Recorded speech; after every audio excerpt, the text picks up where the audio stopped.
আজকে মহালয়ার সন্ধেবেলায় চলে গেছি যথারীতি কল্যাণী আইটিআই। কেন, আজকে তো উদ্বোধন, যেতে তো আমাকে হবেই। তো প্রচণ্ড ভিড় লাইনে, তার মধ্যে দর্শন করেই এসেছি। দুর্গাপূজা শুরু, আইটিআই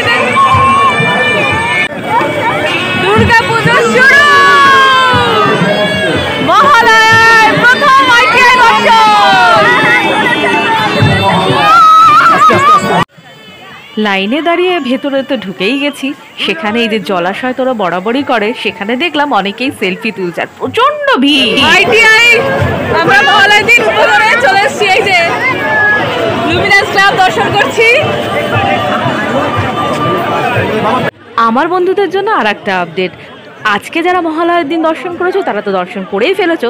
আগামী 23শে সেপ্টেম্বর অর্থাৎ আগামীকাল ঠিক তার পরের দিন বিকেল 4টে থেকে কিন্তু সবার জন্য এই প্যান্ডেল খুলে দেওয়া হবে, তার আগে কিন্তু দর্শন করতে পারবে না। আইটিআই মোড়ে লুমিনাস ক্লাবের দুর্গাপুজোর ভেতরের কারুকার্য প্রচণ্ড আকর্ষণীয়, বরাবরই ওদের ভেতরের কারুকার্য দারুণ হয়, এবারও তার ব্যতিক্রম হয়নি। আর মা দুর্গার পরনে পুরোটাই গা ভর্তি সোনা, এগুলো কিন্তু রিয়েল সোনা, যেটি সেনকোল গোল্ড কিন্তু ওদের স্পন্সর করেছে, তোমরা দেখো। আর এই যে আমি এখানে দর্শন করে বেরিয়েছি, তো আমার মুখে অদ্ভুত একটা খুশি। প্রতিমার সামনে ওরা কিন্তু বেশিক্ষণ দাঁড়াতে দিচ্ছে না, ভিড় করতেই দিচ্ছে না।